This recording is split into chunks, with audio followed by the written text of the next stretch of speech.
a week ago, and there might be a similar scenario maybe tonight or tomorrow coming again. So it could happen in any country. Yeah. So please just bear with us, and then we try to solve it. Thank you so much.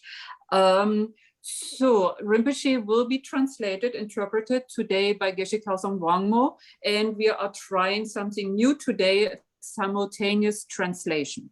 So everybody who doesn't speak Tibetan, please go on your menu, your Zoom menu, depends on the iPad, it's up in the corner, on your normal laptops, I think it's on the bottom.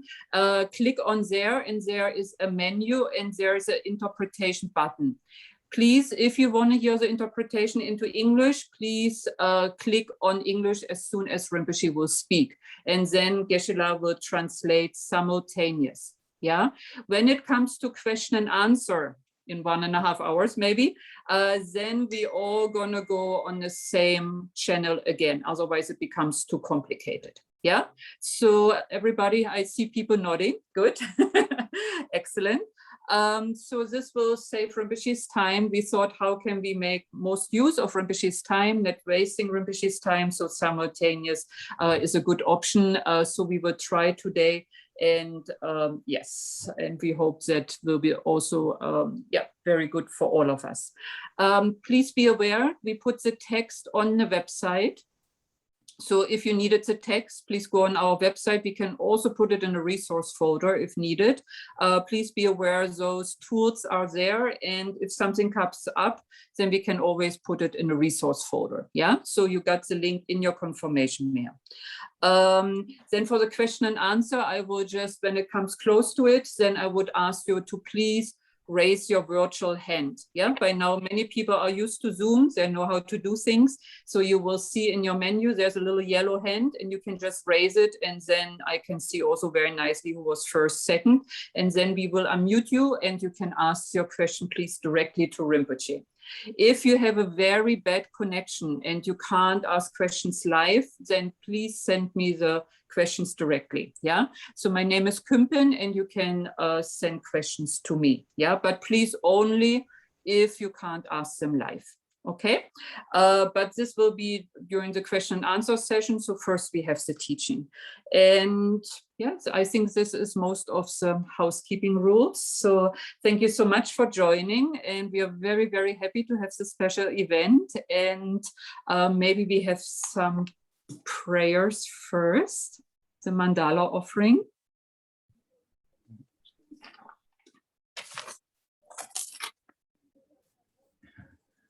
O sa shi peki juk chimi tok tram ri rap lin zini de gyampa din sangye zingdu mikte o wai rokun nam dak zing la chupa shok.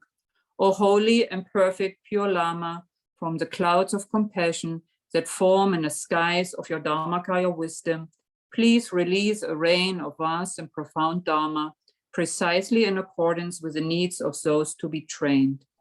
Idam Guru Ratna Mandala Kanyayatayami. Would Rinpoche like to lead us in a refuge prayer? Thank you, Rinpoche.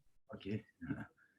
O Sanje Judang Suju Junanga, Shangju Parto Dani Josu, Dagi Chuji Jivi Sunanji, Drola Binjo Sanjin Drogo Shu Sanje Judang Suju Junang, Shangju Parto Dani Josu, Dagi Chuji Jivi Sunanji, Drola Binjo Sanjin Drogo Shu Sanje Judang Suju Junanga, Shangju Parto Dani Josu, Dagi Chuji Jivi Sunang, Drola Binjo Sanjin Drogo Shu Namo la yeke dan lu dan ni ke jumo da la mi ke na dan ro kun ji dan anje ke to da ge chu dun do. Thank you so much, Rinpoche. We are so happy that Rinpoche is today with us, and we are so happy that Rinpoche accepted our request. Tutuche Rinpoche, thank you so much. That dine daring around to the chu chini che di shong shi di the 당그로 아망문신 차디요레 다 숑문시기 체니디 고마츠베 공디라 뇌가 다 숑카도 만도 시에는루나 미초바다 민도디 대인의 뇌디라 당가랑 좀 낭슈 체니지 유와 디 나니 당그로 아망문신디 우미타에 고디 숑지 차디요레 주제디 딩서보다 다와다 타르도바 And this being the case, it being on the middle way view, so therefore it's one of the highest, it's the highest kind of view. Here we're talking about the highest view with regard to reality. So who's teaching the Dharma? What is the Dharma itself? So something that His Holiness always talks about. His Holiness also always gives an introduction, considers that to be really important. So to give a few introductory words about what Buddhism is all about, what the Dharma is about, and then to talk about how to practice it. This is how we should do this. And so here so doing the same here with regard to for those who are new to the Dharma, who listen to for the first time in particular, then it's important to talk about what the Dharma is. It's important to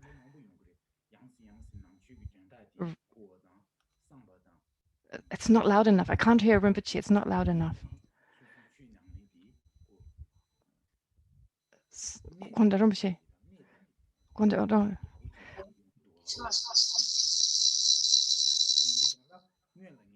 Sorry, I can't hear him. So anyway, I will give a short introduction. I will give a short introduction with regard to what the teachings are all about. So something that comes to mind, I will talk about this.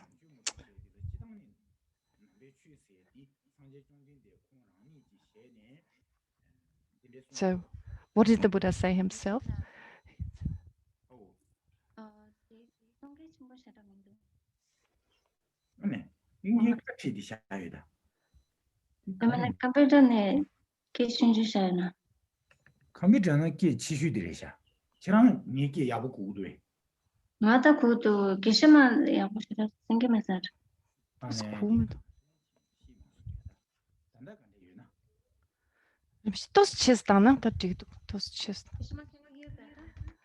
Not really. Like if you could talk a little bit louder, then it'd be perfect.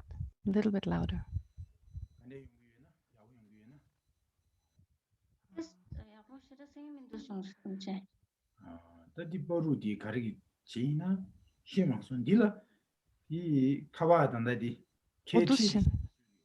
No, Geshe-la, can you hear better now?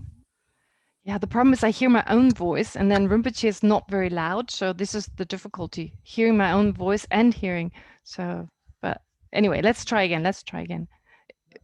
Okay, let's just continue. Okay. Can you hear better? Sorry for that. Geshema? A little bit, a little bit. Okay. Okay.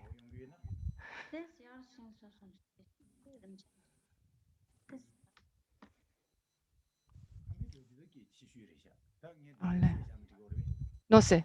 That's no sé. Yes. Yes.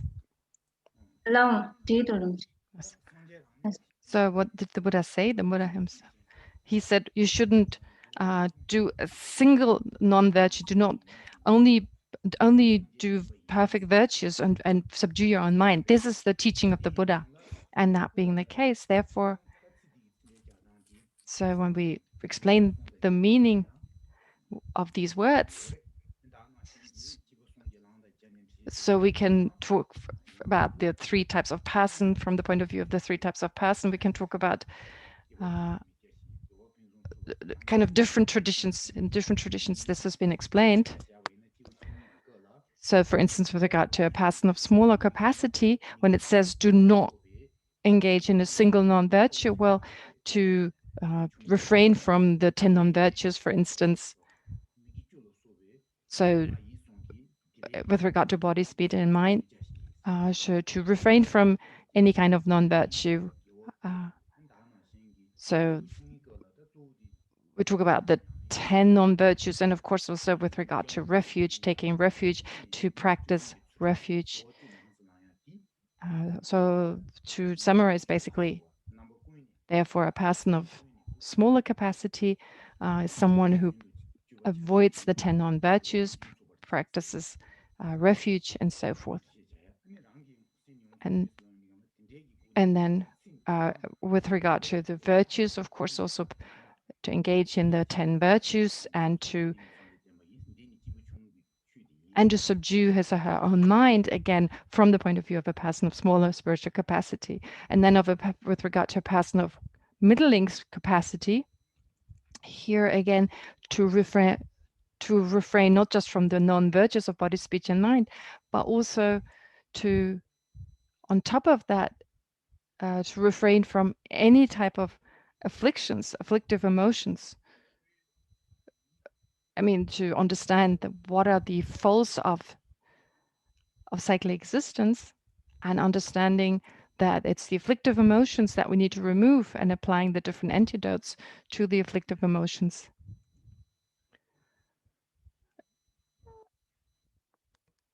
So again, you can take this verse from the point of view of this person who wants to overcome samsara,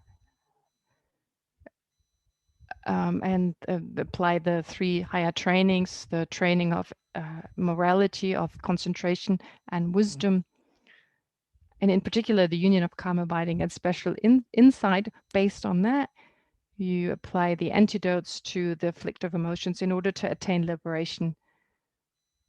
And so this is the pure kind of virtue, the kind of virtue you accumulate, and you should subdue your mind in that way, in particular with regard to applying the antidotes to the root of samsara, the root being the misapprehension of reality, so that the misapprehension of reality no longer arises, that it will no longer arise in one's own continuum, and therefore all the other afflictions will be eliminated, so that a person is able to refrain, is able to overcome samsara, overcome cyclic existence. So that would be taking this verse from the point of view of a person of middling capacity. And then we can apply this verse also to a person of great capacity. But what I want to tell you here, this verse, the meaning of this verse is really, do not accumulate a single non-virtue. What is a non-virtue? What does that actually refer to? And only engage in perfect virtues. Well, what are virtues? And what does it mean to completely subdue your own mind? What does that actually mean? So on a daily basis, how do we do this? How should we think along these lines? How does it benefit our mind? And to be practical. So what should we do? What should we really do? How do we really practice? So if I talk about that with regard to this practical kind of advice, my sense is that's more beneficial if I really talk about this. So virtue, what is virtue? Virtue refers to something with regard to its result. So if we talk about non-virtue, for instance, something that creates suffering, and something that creates happiness, that has a pleasant kind of result, that's described as non-virtue. So now we're looking at the result of a certain action. In dependence on the result that an action has, we distinguish between virtue and non-virtue, and it becomes clear from that perspective.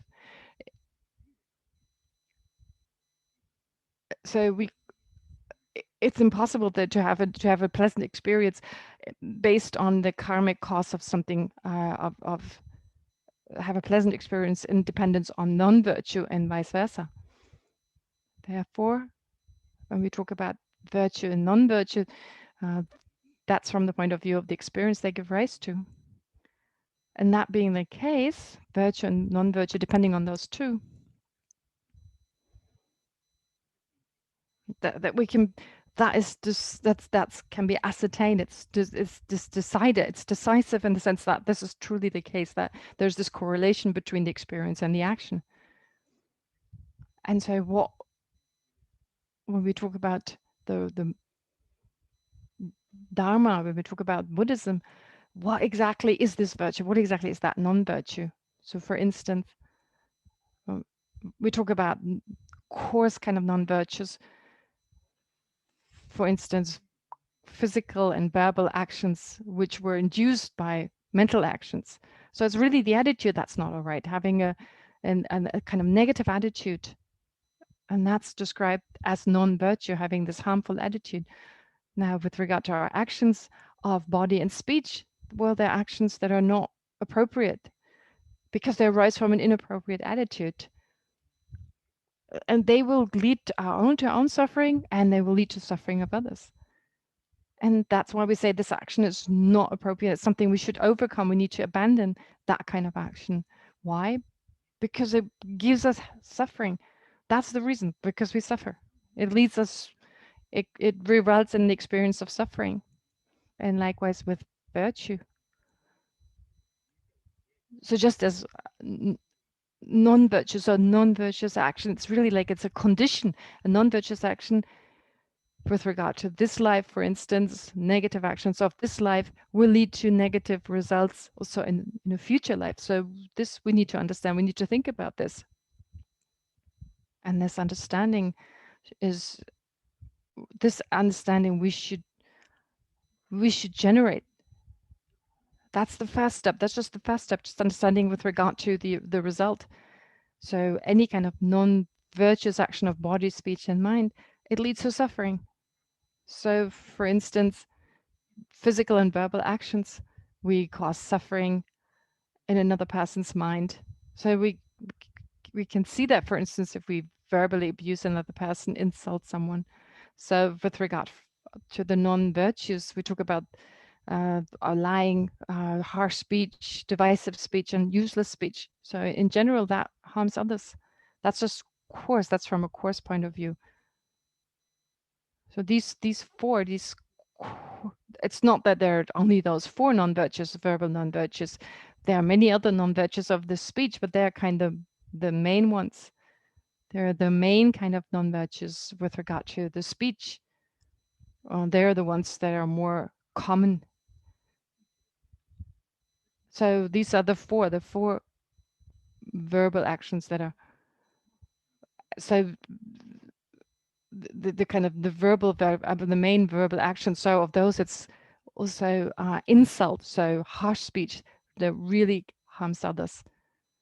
And that's very obvious. That's very obvious how it harms others, how it brings suffering to others. And with regard to oneself, also when we're using harsh speech, when we insult another person, there's also a negative motivation that motivates us to engage in an insult. So again, in that moment when we have that negative kind of motivation, this harmful motivation, that makes us unhappy the moment it arises. So our peace of mind is destroyed in that way. Therefore, if we look around, people around us will be unhappy. We ourselves are unhappy. In that sense, if we talk about, in general, any kind of non-virtue of body and speech, well, it's because of the motivation, the motivating force. And it's very clear we don't need to talk about the fact that any kind of mental motivation any negative mental motivation has its root in the afflictions, and they lead right away. There's a suffering experience when we accumulate these negativities in one's own continuum and in others. And for ourselves, with regard to our own mind, our mind will be disturbed, will be disrupted, and our action will be of a negative type that just harms us. So it harms ourselves, but of course also, since it's directed at others, it gives suffering. It leads to the suffering of other sentient beings as well. And it leads to a short-term suffering and as well as long-term suffering. So if we think about this along these lines, this becomes quite clear if we reflect on this.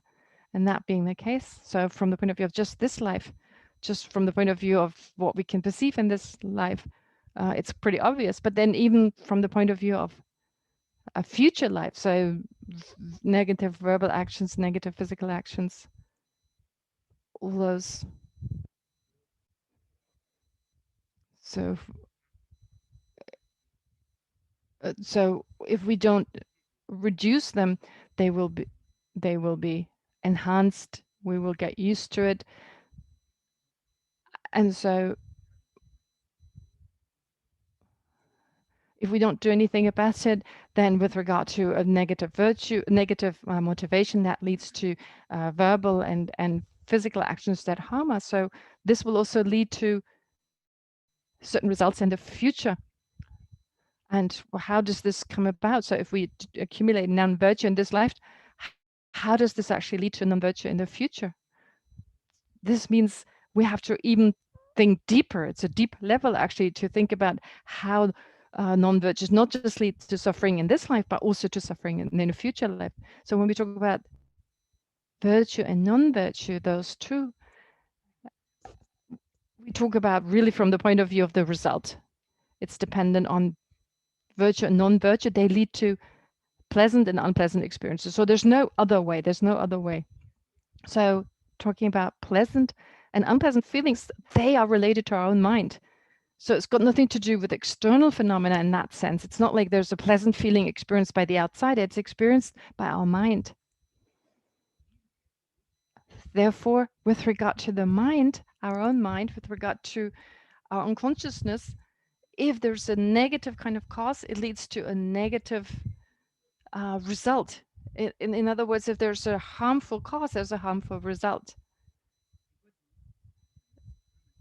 So talking about virtue and non-virtue, it's all connected to our own mind. It's connected to our own feeling. It's connected to our own mind. It's impossible to have this kind of relation happening outside of our mind. Therefore, virtue leads to pleasant feelings and so forth. So for instance, to give you an example, so taking external phenomena, for instance, the elements, with regard to the elements, it's the same. When you take a certain cause, a negative cause on the level of the elements, if you have like a seed, for instance, if there's some negative aspect, if there's some harmful aspect that you add to a seed, for instance, well, then from the point of view of the crop that arises from that seed, there'll be something negative. It'll be a lower quality. You won't have the kind of positive crop that you're looking for. So it all depends on the causes. If there is some fault in the cause, there'll be a fault in the result. And with regard to the mind, it works in the same way. So this is an example. It's like an external example, but it's the same is true for our own mind. So it's all connected here with regard to, well, to think about our own mind, our own consciousness. So virtue and non-virtue all connects to our own mind. It's important to talk about it, talk about the mind, to connect it to the mind. And again, virtue and non-virtue, we can't talk about virtue and non-virtue unless we connect it to our own consciousness. So if there's an inappropriate cause, it leaves something behind on our mind. And then based on whatever is left behind, there's residue left on our mind, then due to certain other circumstances, then there will be an experience such that the result of the virtues, of the non-virtues or virtuous action that was accumulated in the past, that will now be experienced again in relation to the mind, in relation to consciousness. Subtle. There are many ways to think about this. There are many different ways to reflect on this. And similarly, it says, for instance, in the place of reasoning,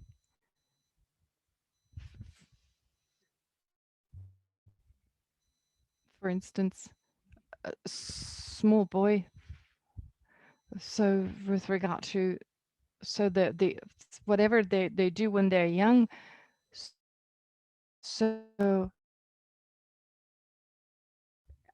it's possible due to virtues in the past life that so that there's some children who are especially intelligent or have without a lot of input by the parents, still they're able to learn faster, they're able to understand things quicker and so forth. So we have there's this difference between little children already. So there's a difference right from the time we're born. So then are not really contributing to the understanding, and still they become very bright and so forth. So we have to look at a previous life. What happened? The cause must be found in the previous life, or like it doesn't become angry quickly, who's very patient, who always practice patience. So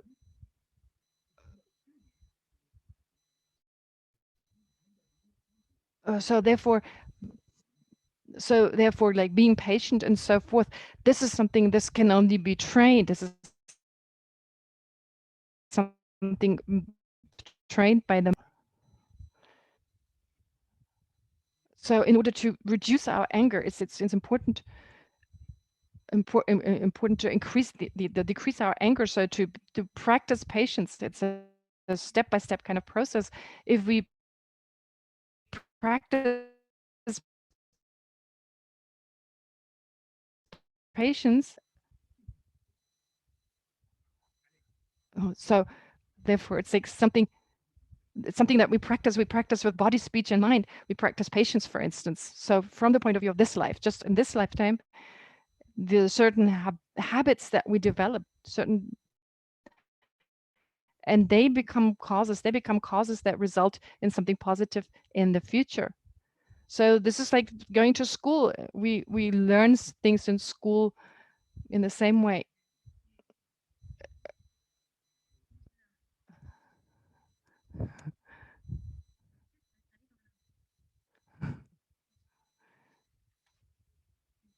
So in this lifetime, anything that we study in this life,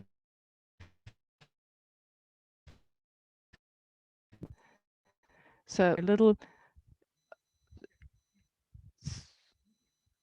so therefore, Rinpoche is saying it's due to the habits that we've developed over many lifetimes. Therefore, when you're a little child, of course, there's an influence by the parents, but there's also a lot of characteristics that child develops that have nothing to do with the way they were raised. And so it's clear that there's something from a previous life, something that came from a previous life, and certain behavior in this life that will also have an influence on future lifetimes. And so if we think about that, so when we accumulate non-virtues, we, as mentioned earlier, so there are verbal and physical non-virtues, and they all go back to the mind. So it's the mind that actually determines. We're talking about mental karma here. So we talk about two types here: a non-virtue and a virtuous mental state. And so that leads to certain actions. So mental kind of actions, we can't see those, but they lead to verbal and physical karma. So certain actions of body and speech. So what is the root of that? There are two types. One is, so actually the root cause is, first of all, holding on to a self, a misapprehension or an ignorance with regard to the I. So we trace it back. All the afflictive emotions have their root in that holding on to a self, holding on to an unrealistic self, grasping into I, or grasping at an I that doesn't exist, thinking I, the sense of this is me or this is I. That's one root. And another root is, so only thinking of oneself. So that self-centeredness, those are the main causes of all the afflictive emotions. So the self-grasping gives rise to self-cherishing or self-centeredness, and then that gives rise to the different afflictive emotions. They actually support each other, those two, self-grasping and self-cherishing. And all the non-virtues that arise from those misapprehensions, from those types of mind. And therefore, all our suffering, it comes from negative actions, non-virtues, and non-virtuous actions. There are emotions such as aversion, attachment, so forth. And what are the root causes of those? Are the two types, well, are the misapprehension of reality and self-centeredness. So really the root really, from a Buddhist point of view, what is the actual Dharma? It's to understand that actual meaning, what's the actual essence of Buddhism, if you like. What do we really need to understand? How we can subdue self-grasping. That is really Buddhism. So the Buddhism, it's all about Dharma, it's all about the self-grasping mind, about this misapprehension. And we need to understand, what is that self-grasping? How does it arise? How does it remain in the mind? And what is that mind thinking I? And from there arises then attachment, aversion, and so forth. So I've talked about this during other times when I introduced the Dharma. So therefore, it's important that Buddhism, all the scriptures, it talks about non-virtuous karma. Non-virtuous karma has its cause. It's basically the afflictive emotions, including ignorance. But most of them, so most scriptures talk about the afflictive emotions, that it's not just attachment, that desire and so forth, that those are not the root. So that actually, well, you can say that attachment is the root of the other afflictive emotions, but the actual root is the self-grasping mind. This we need to understand. It's important to understand, what is that self-grasping? What is that I? So based on that, when there's self-grasping, there's a sense of I. And so based on that, attachment arises, desire arises. So there's a sense, may something good happen to me. May I get that. May they benefit me, and so forth. So may there be something positive that happens to me, and so forth. So there's this exaggerated sense of an I leading to desire and so forth. So if I see something negative and so forth, so there's a sense of me it's the center of everything. Therefore, all our non-virtues come from I. There's a sense of I. So that's the root. That's the foundation of everything. Therefore, being the case, so self-grasping, that leads to the other afflictive emotions. And so what is this mind? What is this mind that grasps at this self? So there's a sense that there's an I that exists inherently, an I that exists truly, that among the aggregates, mind and body, there's something to found. There's something that can be shown. As like as you were to take apart body and mind, and the five aggregates, you take them apart and you find something there. There's something there that's called the I. So something you can point at. So as if you could kind of bring it forth and say, this is the I. Something that can be.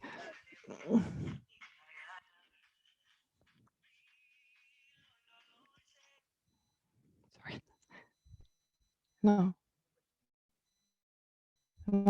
If we just divide that as if there was something, as if there was some.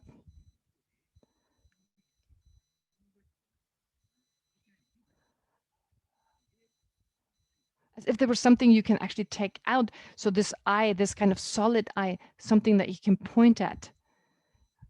So based on that, so holding on to such an I, then that gives rise to attachment, to desire, and so forth. But actually, the I is merely labeled. It's only designated. It's just like it doesn't exist as concrete as it seems. It's just like a dream. It's like an apparition. It doesn't exist the way it appears to us. as something merely labeled, merely designate. So based on an understanding that this is the case, if we really understand the I is merely labeled, then that kind of mind, that understanding cannot lead to desire and the other afflictive emotions. So how is the self merely labeled? It's false. You can say it's false. It's merely labeled. It's merely designated. So the mind that understands that, that mind, what is that mind? This mind cannot give rise to the afflictive emotions. So what is that mind? So in reality, the things just appear to us, but they don't exist inherently. So in the way they appear to us. So we can say phenomena are false, just like like a lie in that sense. So if you understand something as a lie, well, if then we say it's deceptive, it's false. So in actuality, it doesn't exist truly. It does not accord with reality. So once we understand that something doesn't exist the way it appears to us, we can say it's deceptive. It is false. Then this mind that holds on to this thing being true, holding on to it as being truly this way, well, that's being reduced. It's impossible to have that mind. So we're no longer deceived. We're no longer deceived by the appearance. So we should along these lines with regard to the self, that we're just deceived by the way the eye appears to our mind. So if we take different examples, it becomes easier to understand this. And with regard, usually in the entry to the middle way in other texts, it says, so it talks about, for instance, when we designate snake on the basis of a coiled speckled rope. So for instance, if you take like a rope that's kind of coiled lying in the corner, like a speckled rope, that's in actuality just a rope. But based on that, we may label snake. We may wrongly label snake, and that gives rise to fear. We believe there's an actual snake. So how can we overcome this fear of the snake? Well, understanding that the way it appears to us doesn't exist, that there's no actual snake, that there in actuality, what appears to be an actual snake is not a snake. Therefore, if we understand that, well, there's no snake to be found, then our fear will no longer arise. So we understand that there's a misapprehension with regard to seeing this rope. In a similar way here, if you understand the self doesn't exist the way it appears to us, well, then our afflictive emotions can no longer arise. So here, of course, there's a basis. The basis is body and mind. Basis for saying I. So we say, for instance, when someone hits me with a stick, there's a sense, oh, they hit me. I get hit. So they hit me on my arm, for instance. So really, what's actually there? There's just this body. Therefore, the stick really just hits this flesh. It hits this arm. So someone hits my arm, but we don't get angry that I was hit. But if there's a sense, I was hit, my arm was hit, so I was hit, therefore, so my aggregate, my body, my arm. So if we have a sense, there's just my arm was hit, it was just an arm that was hit, then there's no anger. So the moment the I is involved, anger arises. So therefore, with regard to this misapprehension of the self, of emphasizing the self, anger only arises with regard to the person hitting us when we have that misapprehension. If there is no sense of I, like a separate kind of entity I that exists on its own or from its own side, anger doesn't arise. If someone hits me, then what happens? Well, then we get injured. So Rinpoche describes it as the elements get disrupted, the elements of the body. So there'll be pain. Of course, that really takes place. So what we do is possibly defeat ourselves to try to avoid being hit. So to avoid being hit, to get rid of this pain and so forth. So we can be actually in accordance with reality, we can go about avoiding this kind of pain instead of having strong anger and so forth. So it's this with regard. So we need to therefore make an effort how we can get rid of the afflictive emotions. So this is what Buddhism is all about, understanding that the self doesn't exist in that way, and in that way to overcome self-grasping and the other afflictive emotions. So to change our mind, transform our mind with regard to method and wisdom. So this is most important with regard to Buddhism. So the problem we have is that we always think of ourselves first. This self-centeredness, that needs to be changed because it does not accord with reality. In reality, are we really the center of the universe? No, we're not. In actuality, we're not the center of everything. It feels that way, but in actuality, that's not true. So this attitude of getting a sense that we're the king of everything, we're the center of the universe, that does not accord reality. What is reality? All sentient beings are important. All sentient beings, like mother-like sentient beings, all living beings, every living being. So we need to regard their benefits. Their benefit is important, not just our own. The benefit of all sentient beings is important.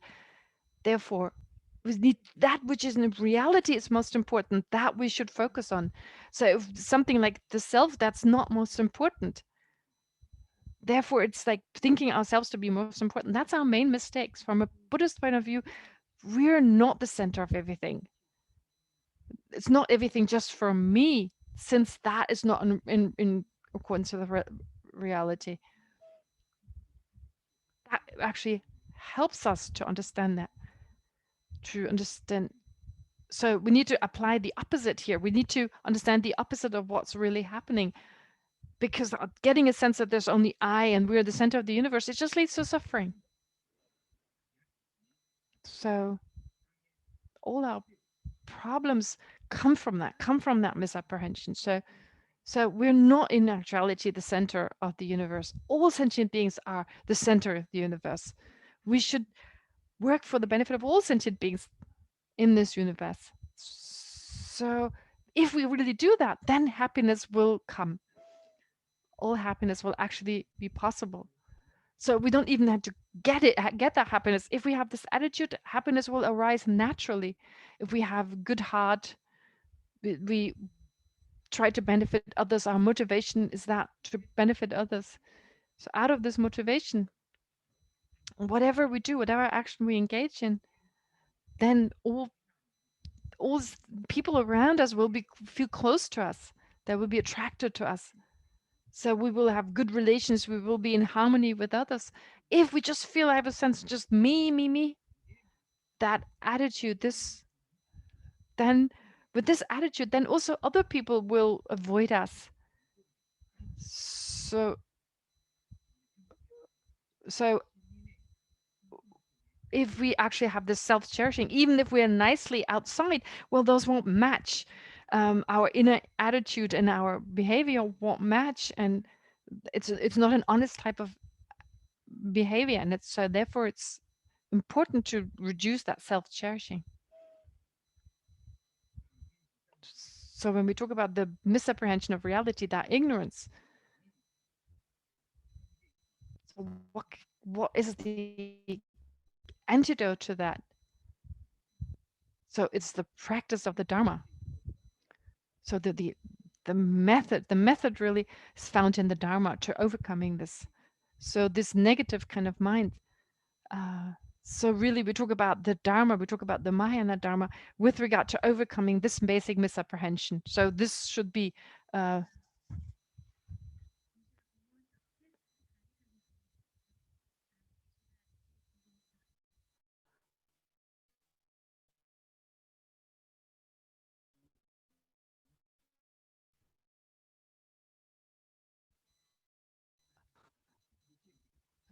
so Pamela just reminded Rinpoche to speak a little slower.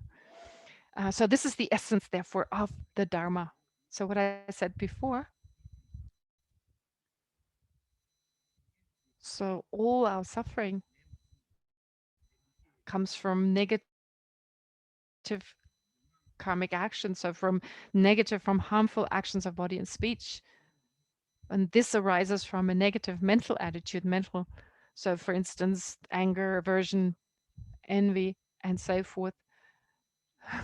So many non-virtuous, so many non-virtuous actions. So all these non-virtuous states of mind, they give rise to a negative motivation. And what is the cause, the root cause of that? The misapprehension of reality. And that's what keeps us in cyclic existence. So it is, therefore, it's this misapprehension that gives rise to other afflictive emotions, that gives rise to karmic actions, that gives rise to suffering. So we can say, basically, to say it differently, there's a grasping at a self that leads to attachment to the self, and this attachment to the self gives rise to attachment to that which is mine. So my body, my mind, so my aggregates basically, and then of course holding on to these are mine possessions, and that based on that kind of holding on to I and mine, that gives rise to accumulating negative karmic actions. So as it says in the scripture, so that gives rise to cyclic existence. So cycling in cyclic existence, if we think about it, is really beneficial. It becomes very clear if we think about this.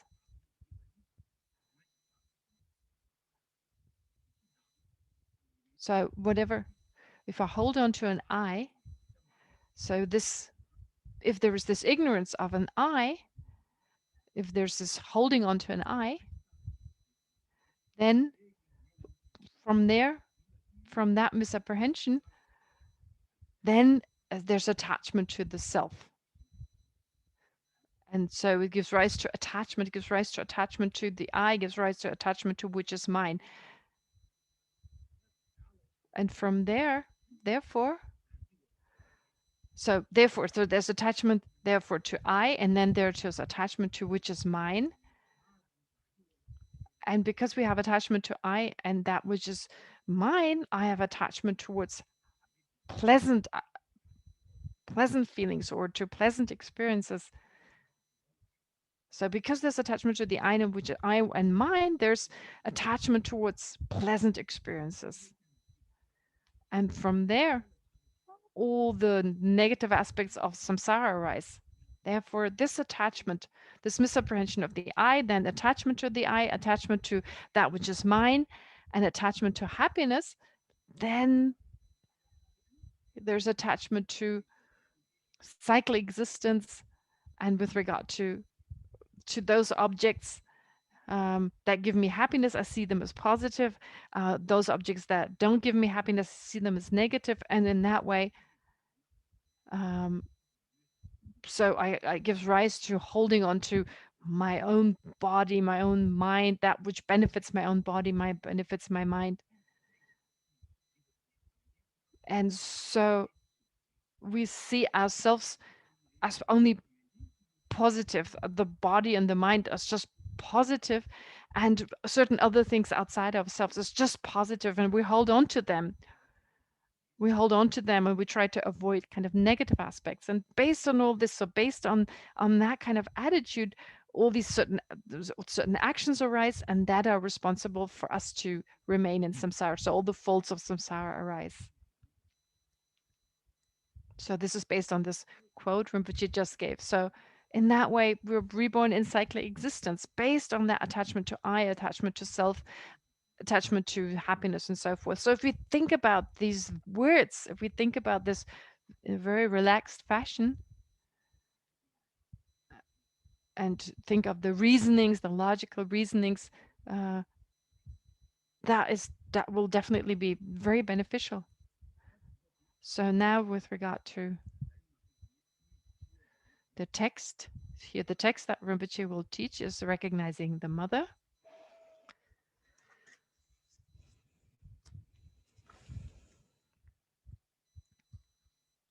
So this is what Rinpoche will teach, Changkya Rölpai Dorjé's Recognizing the Mother, Song of the View, translated by Geshe Thupten Jinpa.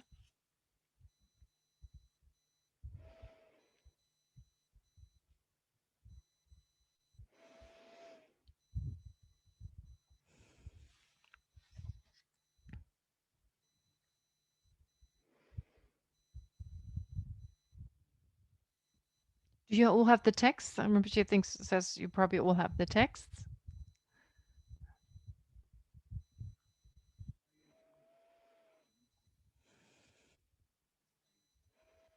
So it's a song on the experience of the middle way, from the middle way view. So here, song on the experience of the middle way, that's by Changkya Rölpai Dorjé. So if I look at this text with regard to the general meaning, what is the main subject? What's the main topic of this text? So there are not many verses, so only a few words really, but the meaning is really extensive. There's a lot of, with regard to the meaning, it encompasses the four Buddhist philosophical systems, the different Tibetan traditions. So all are included in this. So it's actually really difficult to explain this text, the actual meaning of this text is very difficult. But to talk about this text, so we talk about the Buddhist views, the Buddhist philosophical views, and here in particular the essence of these views. So when we extract that, we come to understand the final view of emptiness, and we need to find out what is the most important aspect of this. And with regard to the Mahayana, what is this? How is it explained here? How does this final view explained here? And how does Changkya Rölpai Dorjé set this forth? And he also describes a view here that is asserted by all the Tibetan Buddhist traditions.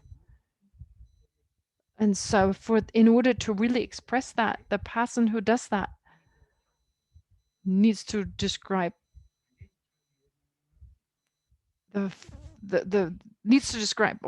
kind of person. We need to check, how does he describe that final view? What is the meaning of this final view he sets forth? So this we need to analyze.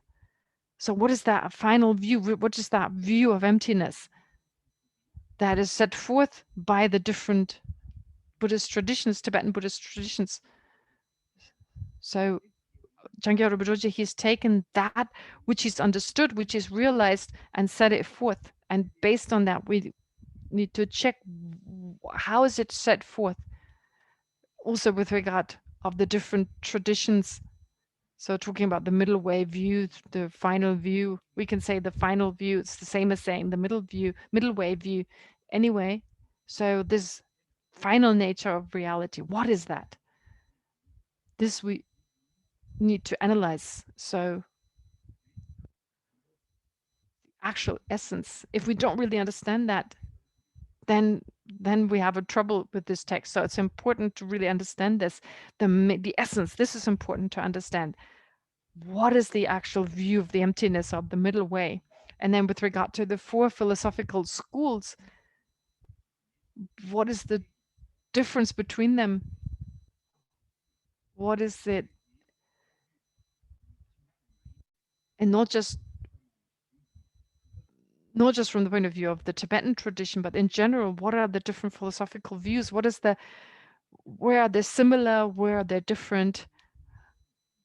So if we don't really fully understand the highest view, we want to understand the middle way view. So we need to compare these different philosophical systems to then come to the final view. And here in this text, Recognizing the Mother, it talks basically about the middle ways of emptiness. It does describe the four philosophical systems and understand what is to be negated, what is the object of negation, and so forth.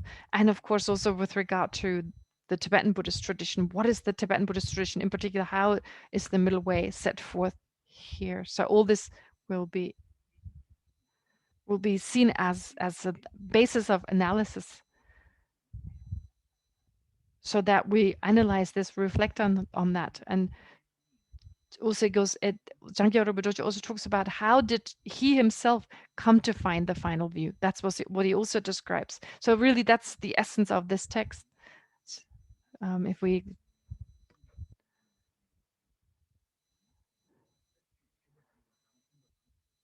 So at the beginning, you have the introduction, the expression of worship and the promise to compose the texts. That's at the very beginning. So in most texts, you find that like as an introductory verse.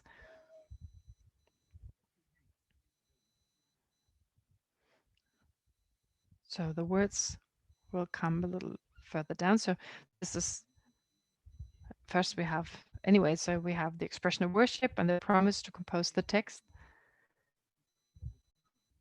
And also, how did the author of this text, how did he come to understand emptiness? And so based on that understanding, this text was composed. And for someone who has not realized emptiness, so what are the faults, for instance, of not realizing emptiness? That will also be described in one verse. Describes the dependent arising and also the virtues of understanding emptiness. And then further down there'd be a verse and a few lines that talks about how we can overcome samsara through understanding emptiness. And then further down there are two verses and 2 lines. What is really the meaning of the view? So all this will be explained. What is the actual meaning of the correct view with regard to especially the view of dependent arising or dependent arising in emptiness. And then there's one verse that describes how we should take the view. So how did the author himself, how did he acquire the view? What scriptures, based on what scriptures did the author acquire this view?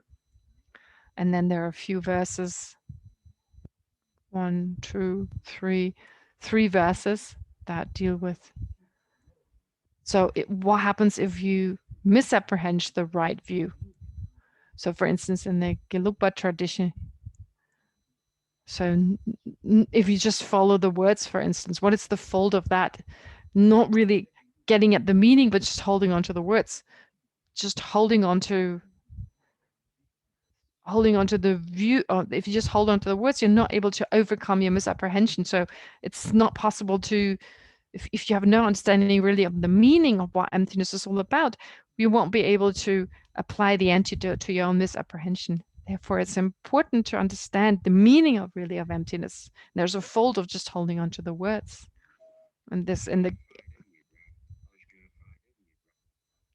with regard to, therefore, there's this, if you can hear Rinpoche, there's always this announcement on his computer that Rinpoche had to switch off. Anyway, so this is also, the author also therefore describes what are the faults in the Gelugpa tradition if you don't understand the meaning. So you will be, okay, so you'll have negative consequences if you don't really understand the view properly. And then also with regard to what are the 4 philosophical, and then there are just with the view, and then there are a few verses.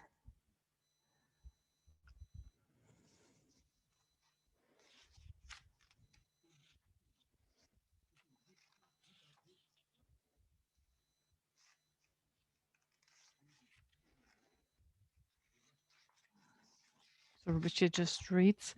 So Rinpoche reads again, so verse 14 and 15, those are about, no, verse 13 and 14, so those are about the different philosophical systems. And then the next are verse 15 and 16, they're about the 4 traditions. Anyway, so Rinpoche says you have the Vaibhashika, the Satantrika, you have the Svatantrika, and so forth. So what are their assertions? Those are described in verse 13 and 14. And then verse 15 and 16, how in the Tibetan tradition, Sakya Nyingma Kama Kasa Kayu and and Gelug tradition. So again, what are the views that they set forth? What is it that we need to be careful about, and so forth. So all this is being presented in those verses. So 15, 16. Here, what is the view? What do we need in order to generate the correct view? This is described in those words. And then in starting with verse 17,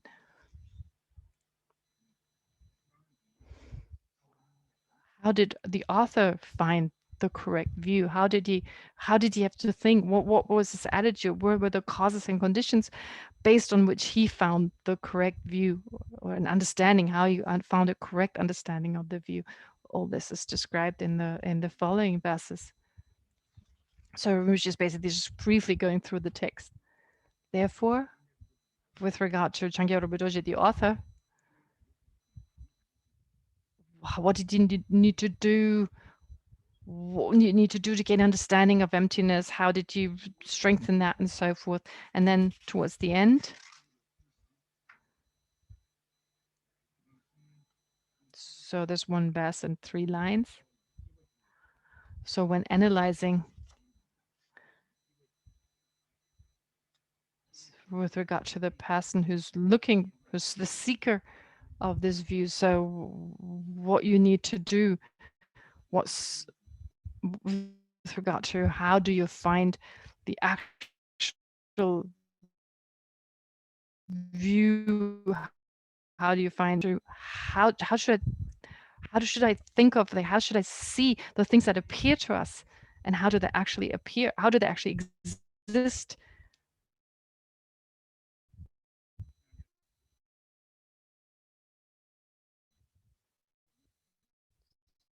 So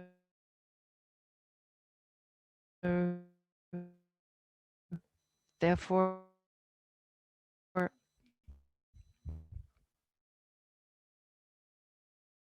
for instance, so based on Nagarjuna, like Lama Tsongkhapa, and the author's personal teacher, so the 7th Dalai Lama, for instance. So he's basically saying the kindness, it's due to that kindness, he's kind of mentioning that kindness. And then at the very end, there's a short dedication. So basically, understanding the view and so forth is based on these great masters. And then in the end, he dedicates whatever virtue he's accumulated.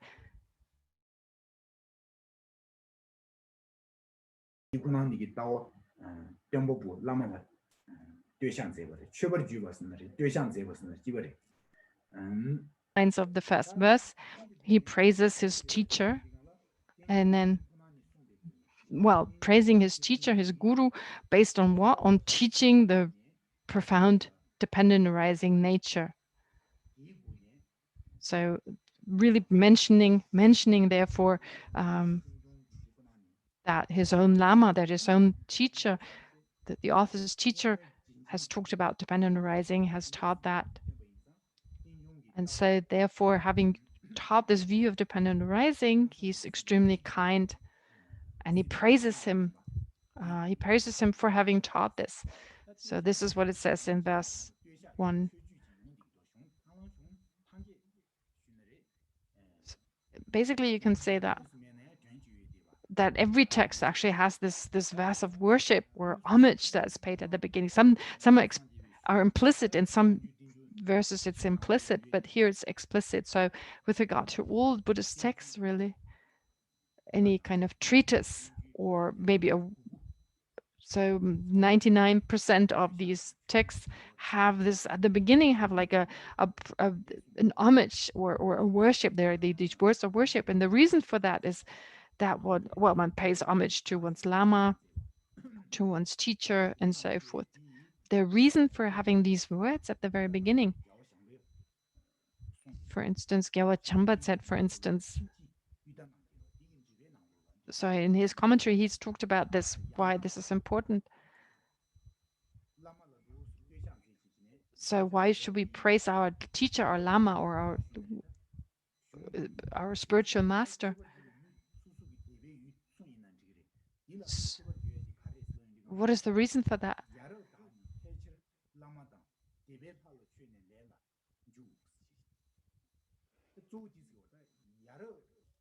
all virtues, all positive. So a virtuous person, a positive person, or we should remember the kindness of like a person who's behaving in an appropriate way. Well, they appreciate the kindness of their teacher, so remembers the kindness of their teacher. So this is in accordance with a kind of appropriate behavior. So it's a kind of positive behavior. It's a kind of appropriate behavior. So, for instance, so this text, with regard to this text, for instance, so where does this come from? So where does our knowledge come from? So being able to compose this particular text, for instance, where does it come from? From the Lama, in this case, the Lama of the author. So really our Lamas, our teachers are so kind to us because our dharmic knowledge comes from them. So here the author himself, well, he was able to compose this text based on his own teachers who taught him everything. Therefore, it was their kindness. It was due to their kindness. And he's kind of just mentioning that kindness. And that is seen as something, as an appropriate kind of behavior, as a positive kind of behavior, in that we should remember those who've helped us, who've benefited us. In that way, Rinpoche says that, well, it is to remember, well, this is what they've done.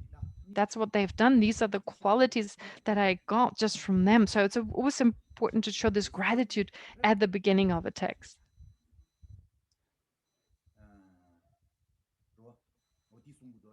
So this is what is said in the text. Therefore, it's the positive kind of an appropriate kind of behavior, definitely to remember one's teacher's kindness. And that's why the beginning of a text, you always find, explicitly or implicitly, you find a mentioning of this homage or this worship. And then it's also said that one reason is that also the text will be complete, to accumulate virtue, praising one's own spiritual master, but it's also to get the blessings of one's own spiritual master. So there are many different reasons, very positive reasons, why it has many advantages to mention this, to put this worship at the very beginning. So sometimes when we talk about the Dharma, really when we speak about the Lama, it's really from the Lama, it's from our spiritual master. Sometimes people don't talk about this, they don't feel that gratitude towards their own spiritual masters. There's a sense it's just my own understanding. I got this own understanding, but that's totally inappropriate. That's a totally inappropriate kind of behavior, to feel like it's just my knowledge and to feel proud about it. Whatever we know, whatever knowledge we have, when it comes to the Dharma, it's our spiritual friends, it's our spiritual teacher, and that's reality. Therefore, we should be aware of it. We should be grateful for that. And remember, well, whatever I know, it's due to my teachers, my lamas, the spiritual masters. That's important.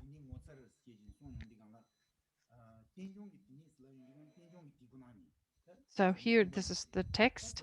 The text here talks about emptiness. And so here it describes what is this profound dependent arising. What is it profound? Before it's difficult. Well, it's because it's difficult. Anything that is profound is difficult. So at the very beginning, the Buddha didn't start to teach right away. The reason being that he felt people weren't ready to hear about this. So Buddhism is all about no self, about selflessness. That's really the essence of the Dharma. And that is difficult to understand. And initially, the Buddha said like he's going to remain in the forest. Initially, he said he wasn't going to teach because he understood it was difficult. Therefore, profound means it's difficult to realize. It's not something that can be easily understood, which is why here it says, you who reveals bear the wonder of profound. So profound really means difficult to understand.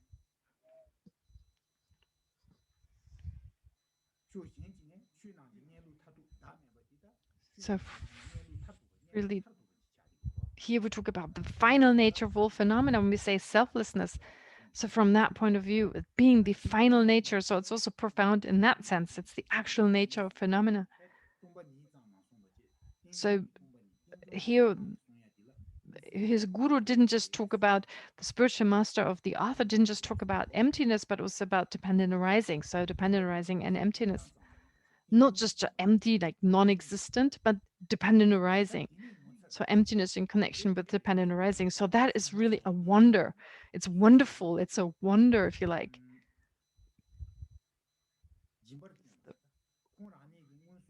So showing that this is really amazing. So whatever the author has understood, so that's like, it's like a malakal, a kind of a special fruit, an amala fruit that's on his hand. So he saw this clearly, like on his hand. This is again due to the Lama, that he was able to understand this, to really understand the meaning. And this is a wonder. It's something wonderful. It is something to be astounded. There's nothing more wonderful than the actual nature of phenomena. So Nagarjuna also talked about this in his commentary on bodhicitta. So he also talked about emptiness,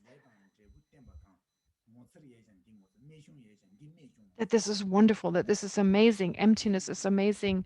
There's nothing greater. There's nothing more wonderful. So how is it wonderful? Why is it wonderful? The reason being, there's all these things that appear to us. Whatever appears to us, they appear to us. All these things around us, they do appear to us. So they actually exist. Of course they exist. So whatever is positive, whatever is negative is negative. So we're not saying they don't exist. So something that's ugly is not ugly. So it performs the function of something harmful, beneficial, and so forth. So we're not saying these things don't exist. There are these characteristics of being, well, unattractive and so forth. And the action, the function is performed in that sense. So the phenomena perform a certain function. So there's something, things, we hope for things, we wish certain things, and those are the external things around us. So the objects of the sense objects, what we see, visual objects and so forth, they do exist and they perform a function. We're not saying they don't exist, but they do exist. They do exist. They appear. So these are things that we wish for, which we like, things we strive for and so forth. They all exist. We're not saying they're non-existent.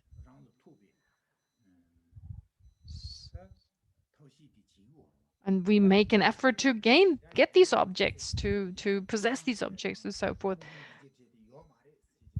Therefore, saying they don't exist, that would be incorrect.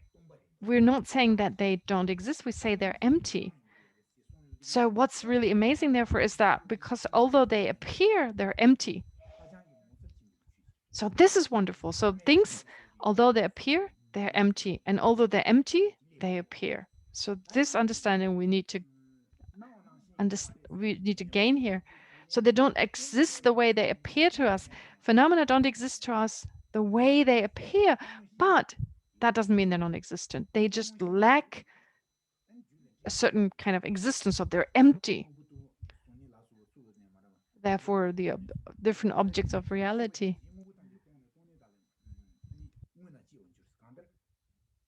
With regard to, so phenomena lack inherent existence and still they appear.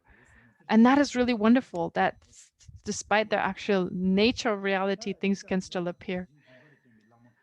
And so it says, oh my guru, you who taught me the view, so your kindness is boundless. It's extreme. I mean, this boundless kindness that you showed to me. So when we talk about kindness, so if someone, for instance, gives us food, for instance, we're grateful. We see that we regard that person as very kind. As if someone gives us something, if someone is grateful to us, we give back something. So there's a certain way in which we give something back. There's a certain, well, there's a sense like this much they've done to us and this much, if they give us some food, there's a certain limit with regard to what they've done. But with regard to the kindness of giving us giving us emptiness, showing us emptiness, teaching us emptiness, that is boundless. That is so, well, so vast in that sense. The benefit one receives from receiving a teaching on emptiness is boundless in that sense. Therefore, Rinpoche says, well, we should be grateful for anything we get from another person, but some aspects we receive, they're just boundless in their benefit. Therefore, here he's saying, your kindness is boundless indeed. And kindly reside in my heart, it says. So what is the actual meaning is, so what's most important is something that's really precious to us should be in our center, should be in our heart. So what's most important is the Lama who teaches us. So that's most important, to keep this in the center of our heart. So this is what we're requesting this Lama, this virtual, this master, that we request him or her to reside in our heart, on our heart. Why? Because it's most important. Whatever's most important should be kept in our heart. And so these are the first 4 lines of the first verse, of which express worship, which express homage or worship. So talking about these qualities of the Lama, expressing them, and then in that way paying homage. And having done so, having paid homage, so when we pay homage in the right way, so we should do it in the appropriate way, in the superior way. So this is said to be here there are different kinds of homage. So this here, the way the homage is set forth, is the best way. We can say the Lama is great, has done the right thing, has said the right thing, has this quality, that quality. So there are different ways of paying homage. So with regard to what someone said, but the best way to pay homage is with regard to mentioning the profound dependent arising. So that is said to be the best way to pay homage. That's what Lama Tsongkhapa, for instance, said, to mention dependent arising as part of this worship. That's said to be the best way. That's the best way to pay homage. And this is something Lama Tsongkhapa says, for instance, in his praise to dependent arising. He also said that dependent arising, that's the superior concept. And likewise, in other texts, it mentions that it's the best kind of praise, to really praise someone for having taught dependent arising. Therefore, there are so many different ways of praising someone, but this is the superior way. Nagarjuna also says it. Of the different types of generosity, the generosity of giving dependent arising, that is superior. And of the different teachings, the greatest teaching, the superior teaching, is the teaching on dependent arising.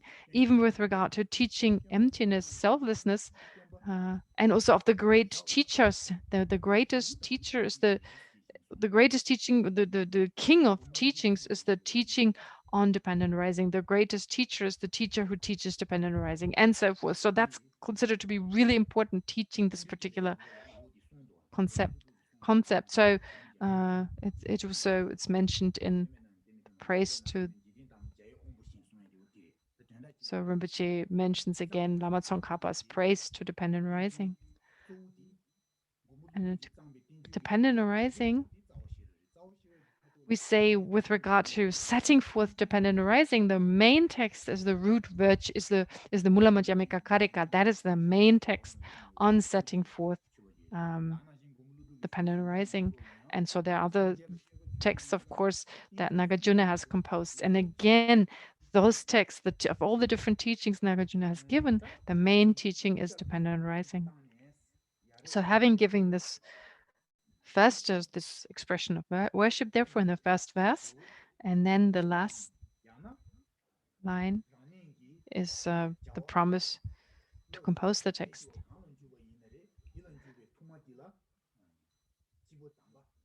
Another way to think about this is also, before we engage in any kind of important activity, it's important to, again, be grateful towards one teacher. And then it goes on to say, as I utter these spontaneous words from thoughts flickering through my mind. So here it says actually literally, it says actually, I utter these spontaneous words. He didn't, so these came spontaneous. The author didn't prepare this. It was just a spontaneous kind of expression of his understanding. So Rinpoche says for today, we should leave it at that. So if you have questions, let's ask some questions. Let's take some questions. You're welcome to ask questions. So Rinpoche completed today only the first verse, and the remaining 25 verses will follow.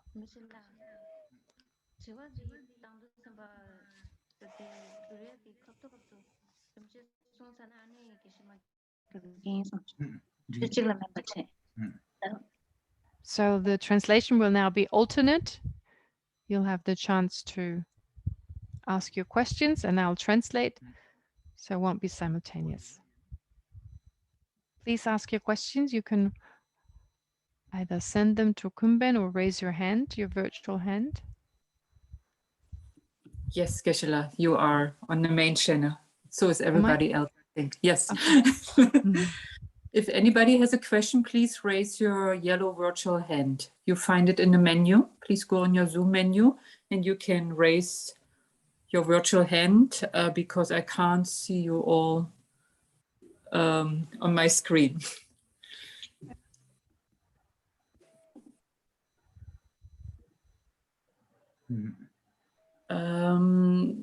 Jackie, can you please unmute yourself? Yes. Thank you for your teaching. I was wondering when you spoke about the snake rope comparison, I didn't quite understand how you apply that to yourself. It's a little more obvious when you apply it to outside phenomena. I was just wondering if you could go into more detail, please. Mokandishio di Tangirmushi Soya di Karsa Pela Pena Takbala Dutabala Ra, Takbala Dutaba Pe de la Dene, Ane Susu Dadi, Nawata Tumatu Pe, Rimbishi Sonra. Tamo Tesum Sewu Mindu, the Chingubu Doina, Chingubu Dolina, the two Sewu Dosh to the Ina Tanda Rimbishi Pedi, Dadis, Nawata Tumatuba like Kandis. Kandisam Tangor, Tadi Severan Chumas. Tata Jutabala Soat, so did da Gatsudi, da ranching to a Gatsudi Sewut and the Chamin. The da metan candestre is Chini Shubaina. No say. Tadi Rishi Chiri. No Daima say. Chidi Garashuoresna Dadan Zimbati Dala Chabi Chabati Tangres. No say. Dala Chabi Shichiris. No say. Peju Dila, Di Peju Dila Karjavaresna, Pena, Tapa di Juden Zimbin Zimbatuena, and Tata Dila Shijinero, Dila Java di Chiuris. No say. Tata di Juden Zimbi Lutipa Dojin, Jumaimba Shichin, Juden Nawadi, Chunaimba Shibaina, Tata Judutone, Java di. Ganduris, Dini Pichao. Yes. I wanna drink goes diro. That Dadan Zimba Yuba, Dadan Zimba di Dala Chaba di Candes Chigris, what this one go. No say. Digging to Shijaran Chiri. That man, two Candes is Joina, the young Shijaran dates Midori, Midos, Dishi Yang Crown Shijaguri. No say. Yeah, this one. No Rinpoche. Well, there's actually two ways. There's one way in which you use this example to explain how the self doesn't exist. That's one way. But Rinpoche said, well, there was another way in which she used this example previously, which was how you get from holding on to a self that doesn't exist, how you get from that misapprehension to attachment to the self, right? So generating those two types of minds. Rinpoche repeated again. So you have this rope. The example is that of a speckled coiled rope, which you mistakenly perceive to be a snake. And what does that give rise to? That mistaken apprehension of a snake, it gives rise to fear. And once you understand, well, that speckled rope is actually not a snake in reality, once you understand that was a mistaken appearance, this rope appearing as a snake, that was just a mistaken appearance. It doesn't exist that way. Well, once you understand that, you get rid of the fear. So that's the example. And Rinpoche repeated it again. He said, well, therefore you take that example in two ways. One is to understand how the I doesn't exist. And as it was used by Rinpoche in this example, how from holding on to a self, you come to attachment to the self. Okay, so those are the two ways to look at it. And Rinpoche said, first translate this, so there's more to follow.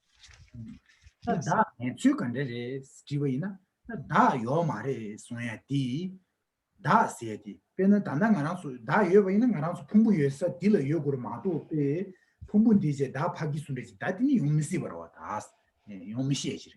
Yes. No, say.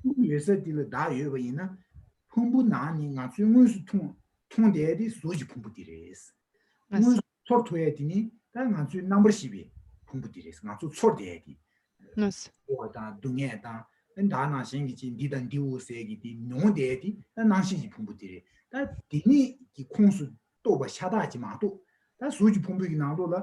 차셰 mambuda yore didang lo da chimba da juma da leba da septinde da yore da gandar suji pumbu ji nga chu ge di la be je yore mi gi tonya yore zubu zu yore di suji pumbu je ani nang nyo nga chu ge nyo de chor de gi yi number shiba pu dini da dini ma tu sa yo ma res Yes. da dini di gala suji pumbu dini da sha du ma res. Yes. Number shibe pumbu dini da in ba sha du ma Jutsen kare Islam digala Jutsen zo di jidani chimbi di sombare dabu jaya gi jala ni di bije nanglo da dagi wasi songro da di ngara ege no shuba ina dabu jaya gi jala ni di ji yin shi re besna di zao ni yin shi mare. Yes. dabu jaya gi jala ni di niberdu ka yugo sti tin jidin nanglo la yongdaro dabu digi dabu jaya gi jala suris la ni ku jala de kure dabu yen kure se kanes la go ti yomishi ti indi gangla da se di tsikura badaga da se di dabu se dabu re da phumbu dila ngaransu susu muine ngaransu susu phumbu la tatang kandeji yores ngachu kandeji la munzen ji yores la ni gangla ngai phumbu nye subu nye sense ngazu geshewa ina miti shilo gi subu kui nanglo gi sanglu siejine kui gi shidang kui gi nang siejine kusla digala shina nigala chobe dabuji la ngazu munzen ji wores je da gi phumbu di dabu da se di yinshi mares ta di to ne sanu mambu ta na kuda chwechi 이 제법 mambu치고도 수수기 생기 나로도 띵케버지 많이 봐 있는 용금도 하고 계제자마 치정 차지네. 어디 많이 해지 용도도 Yes. So therefore, Rinpoche said previously, he explained how you get fear from this misapprehension of the snake and the rope. So likewise, you generate attachment towards the I that you previously misapprehended. But then Rinpoche gave this explanation now. Well, using this example here now to explain how the I doesn't exist, how the self, well, a certain I, a particular I, the way we misapprehend it, that this particular I, this solid inherent I, that doesn't exist. Well, we need to check where do we apprehend this unrealistic self? Where do we apprehend this independent self? Somewhere, well, in the vicinity. Location is that where there's body and mind. It's not like the eye is perceived somewhere over there, totally unrelated to body and mind. No, if we look for an eye that doesn't exist, we need to check out mind and body. Now, the body is that which we can see. That is this physical entity that is part of us, this body that can be seen, that can be touched, and so forth. And then there's this experiencing entity, that is the mind. It's consciousness that perceives things, that apprehends things, that experiences situations, and so forth. But there's no more than that. There really is just what are we made of? Mind and body. Of course, Rinpoche says the body can be subdivided into different parts, the lungs, the heart, the limbs, and so forth. Yes, but to summarize it, we're basically just made of body and mind. Those are the main ingredients that make us, that are part of us. And if we look for the eye, we have to look for the eye right there. Now, with regard to this physical entity and the experiencing entity, well, let's look at the body. Could the eye be the body? Well, no, that doesn't make sense. It doesn't make sense to say that is the body is the eye. Why? And this is something Lama Tsongkhapa talked about. For instance, he says it's impossible to have the owner and that which is owned to be identical. So we own the body in that sense. So that's that which is owned, and then you have an owner. So if the body is that which is owned, and it is the I, then they're identical. That which is owned and the owner. So that doesn't make sense. That can't be identical. How could we say that? Therefore, the body is something that is owned by the I. It's that which is owned by the self. We talk about my body, my mind. Or we talk about another person, his or her body and mind, or his or her outer and inner world, if you like. So outer as in like their body, and the inner world, their mind. So in that sense, or outer aspect and inner aspect, we differentiate between these two. So there is a sense, there's this I that's all encompassing, that kind of pervades mind and body. But we can't say that body, in this case, using the example of the body, that this is that which owns.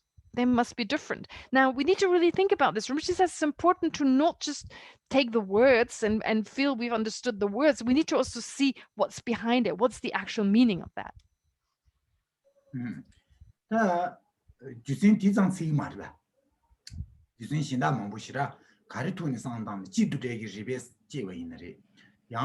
Nji nga zo dan da umi riwa nga si sumba na shin mo lo ju ji du de din si da na shin gi ju lo ju du ji zimi gi din si je bu lo ju ba yu me jing gu gi din si june ni ga lo ji bo mu shi jing gu gi din si ani din ji gi je bu ga sa ri be je bu din ji gi din si si ni din ji gu tun ji da ga ri bu ni je na yan ji ge da tar tu ni shi ba ina nga se di sung go da nga se di nga ran chu gi lu la chanang zangzire ma du duan ngoma yuju di duan ngoma man zu zu ga chi na sen dang pumbu ni lu ni zang de xia se da lu sin ni zang ma du be di ni le lus duan xin be nga ji mi du se kuran ni ya nga re mi du se ona nga sin ga re se ni nga se di nga ran chu lu la chanang zangji nga ran su lu la cha yu chanang zangzire xia 다디 넘버 3기 디송고 주다 마오시가 디송고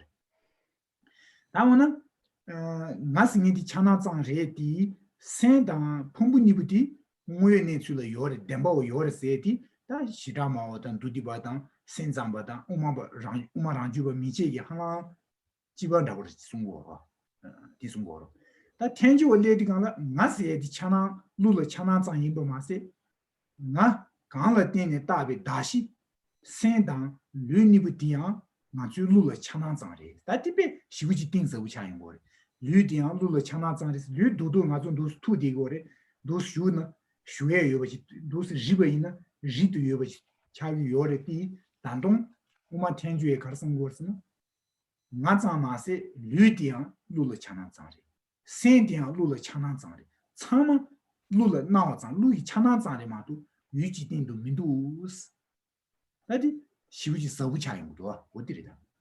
Let's see.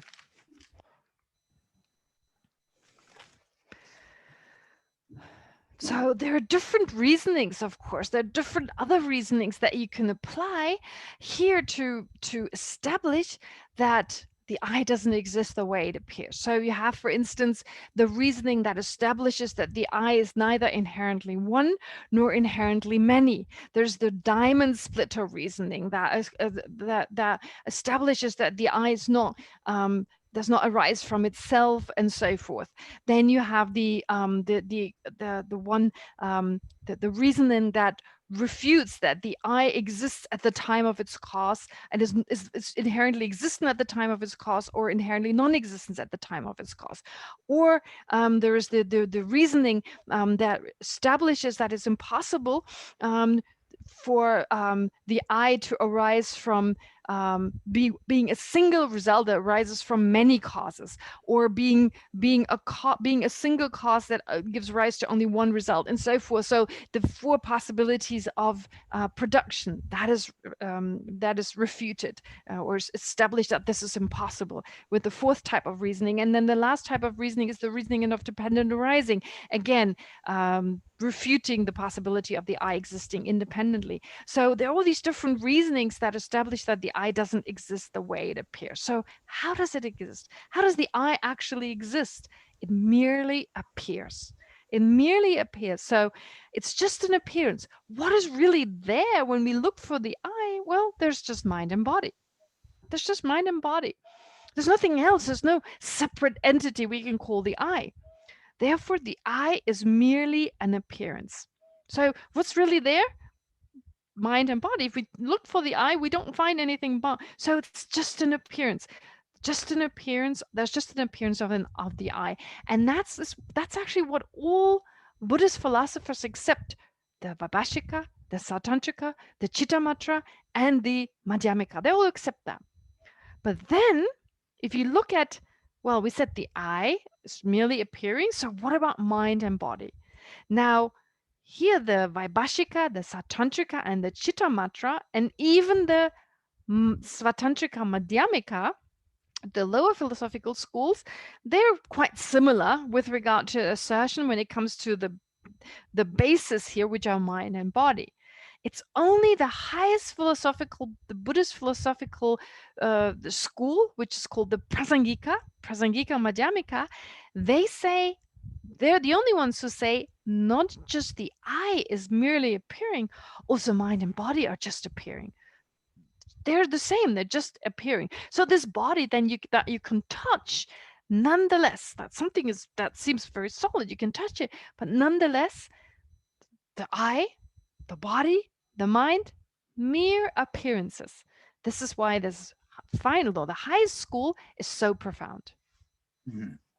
The Dudishuina, Luigi Pumbuti, Yana number she be Pumbuti Dares Lavina, Tila Chivaina, Beka Uchago, Dini Dala Shide. Bena Luigi Pumbuti, Dala Shan Digala, Luigi Pumbuti, Jai Zimune Sondi, Gambe Zimu Partu, Chashe Tada, Yonsu Zuba, Suba Dila, Da Singribe, Yamina Luigi Nandola, Disinda Wuji, Busha Tanchine, Di in Chela Da Singrise, Dinde Yori Yomari Chiwina, Ninja Wushiro. Jai Zimune, Gambe Zimu Parti, Chashe Tada Suba di Daris Lawn, Dar Yagus Lavina, Luigi Chashe Jiman Sanayang. 다면 상화다 다음에 와찬 차세 참의 니버도 추고스 런들이다 또 차세지 감버 또바 이네 다음에 와찬 왜 디 쩐디오레 감버 매비 미망부요로 저는 아이메리 아야 아니 르지 저이지문이 감베 지문 바지 차세 타다 추고 딘데게 말해 디 나니 님다부지 야나 레버다부지 딘데지레 슬라바이나 니 디산 지불로도 니 Dala Shadu, and Anashi label the shower is lowing, label a lebegi chashe, doing should, any egg should, you jug should, label a Shiragi Shita Usmando, that Dina Lola Chatsama, lebegi, doing Joe, ye in Sama Chobati, 다라 샤그리베 양디 나루르 치버 이지지네 시라버 징아 나라 샤그리스라나 양 린자부지로 나 차세 타다 추버스라니가 레베 나루기 차세 지마상나 나메버 찬루스 라우지 디 차기미도 레버기 차세 지를捐쇼지지네 지라 종달 지지네 차세 디야 지용바 지상 송구도 다 디마이바다 차세 레베 나루르 디네 디바도세 딘데기 디센지 이지지네 나라샤 주바이나 nga sha thuya mindo ati disang tseribo kurang suyang sha thu yo mare kane da di indiga la lebe gi tseriba inare disang gi da subu la daji chi de khen gi dinde gi tseribe ji nanglo la dinde sungu do namba sanje be da subu nanglo la da bu je kin da sing chi mindo si suma na shin lebe nanglo la chi lebe gi ne dine nga su subu la wangju ji gi do ka tung gu do se gi 지 다기 디네 소리지 로 다유서기 디네다 다 디리세 딘데기베 칼루 주킹기 뱀부스르지 니 주주에 민두스 디 남베기 다요 마르세디 시라기 툼부두스 시진 디송도아 그래서 디수상당에 있는 빈이 소리지요. See. So really to summarize therefore, well, if we say mind and body are the I, that's a problem. It doesn't make sense. It doesn't make sense to say they are the I. Well, because the problem we have, if we say, for instance, the body, let's just take the body again. So the body is the I. Well, what makes up the body? It's from the top of your hair, from the top of your head. I mean the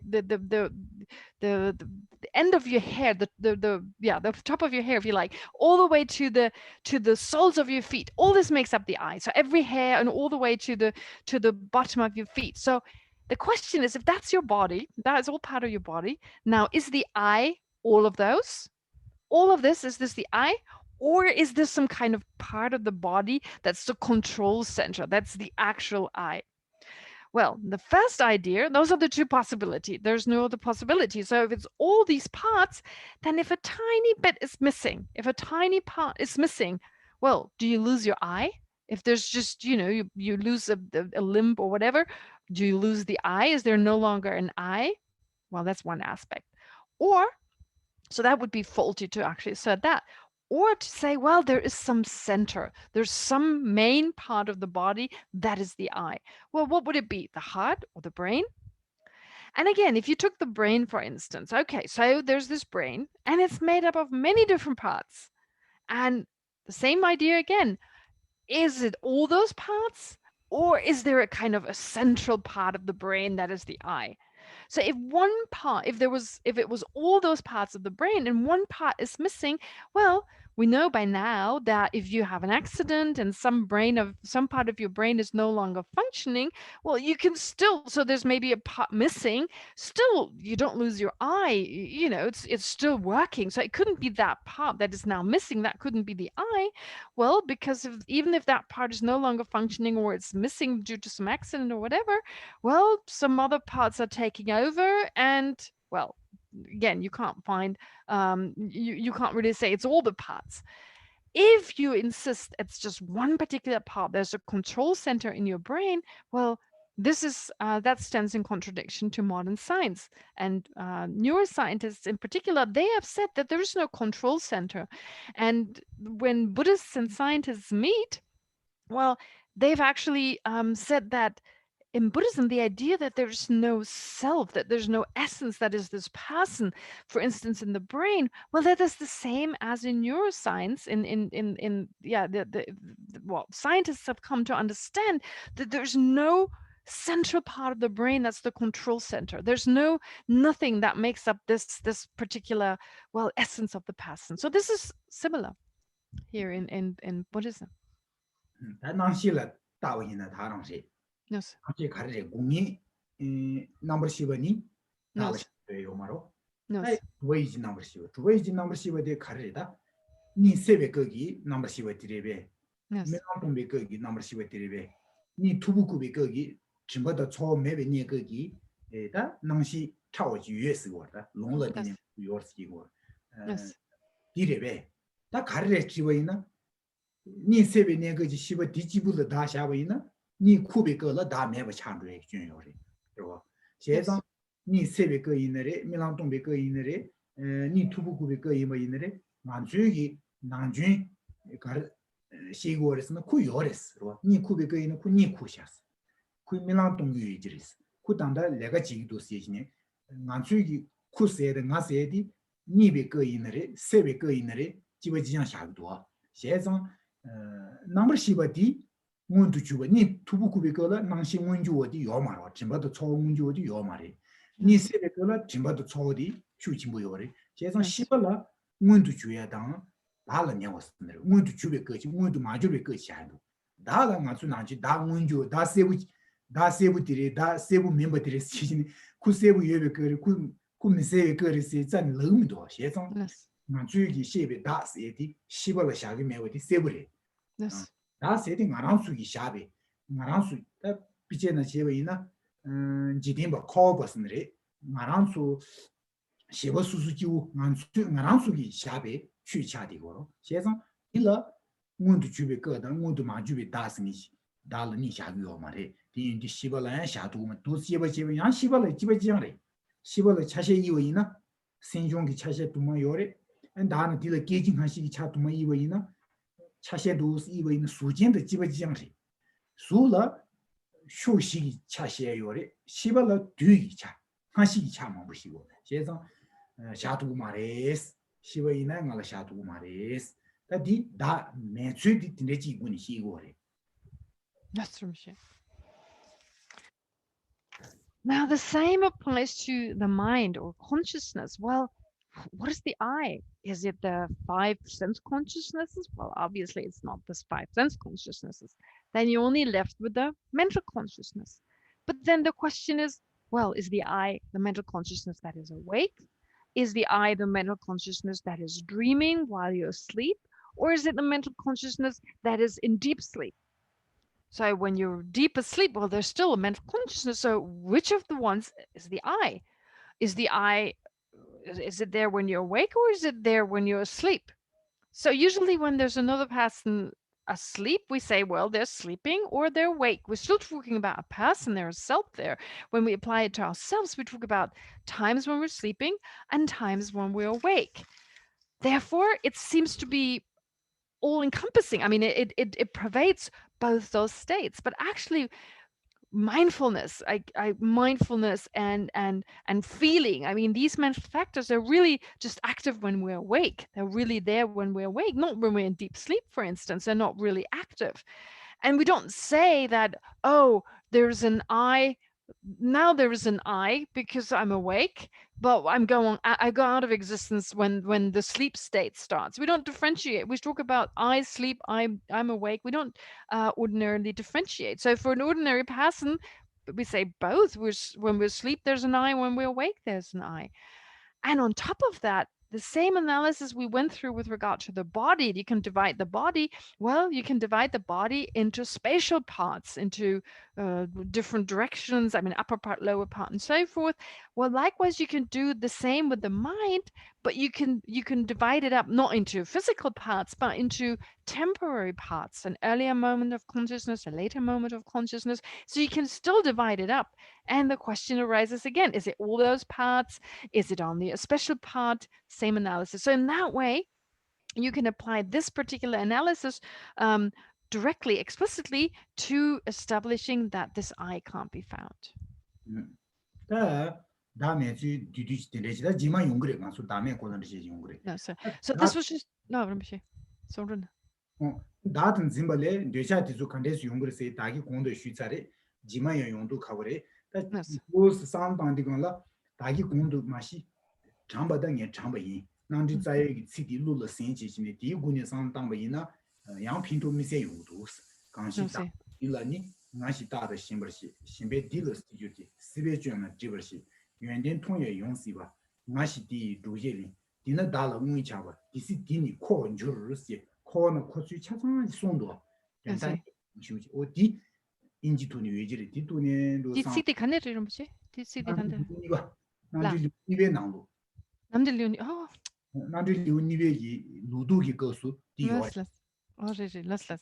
디긴 디시디다 제제지기 탐방세지는 요르 케루지기 이번에 요르 디시베 야고요. Let's. 아무이나 양핀도도. Let's. So Rinpoche is saying that with regard to selflessness, so this is just a short explanation of this particular idea of selflessness, and Rinpoche will talk about it more extensively as we continue to study this text, but also with regard to how this misapprehension of reality, how it gives rise to attachment. Rinpoche explained it briefly, how there's holding on to an I, and then that gives rise to holding on to a self or attachment to a self. But this will be, of course, explained more as we go along, as we go through the text. Anyway, so these words that Rinpoche quoted before, so I'll need to see whether I can provide you with an translation of this. Rinpoche said it would be good to think about these words that Rinpoche cited earlier. Well, he basically explained them, how you first have holding on to an I, that gives rise to attachment to the I, that gives rise to attachment to that which is mine, that gives rise to attachment to that which is pleasant, and so forth, which are from Dharmakirti's Pramanavartika, the second chapter. And so if I'll try and get a translation prepared for that.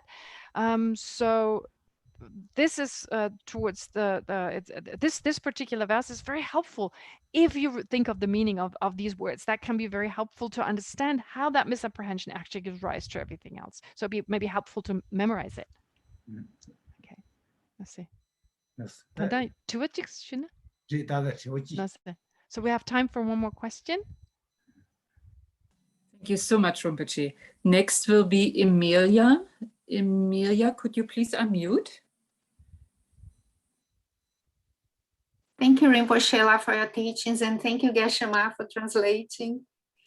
Rinpoche, when you talked about phenomena being false and that they appear to us but don't exist in the way it appears, but then to me it sounds as if it does exist, but not in the way it appears. And in the teachings, many teachers talk about that the relative reality is like a dream, rather than saying it's a dream. And then why is not a dream? Why is it like a dream? What is it in the absolute truth? Is there anything that exists in the absolute truth that then is the basis for all these projections that happen in our minds that become like a dream, like a mirage, and so on? Thank you. Okay, let me just ask you, is there something in the ultimate truth you're saying that is responsible for everything being like a dream? Is that your question? Yes. Okay, great, thank you. All right.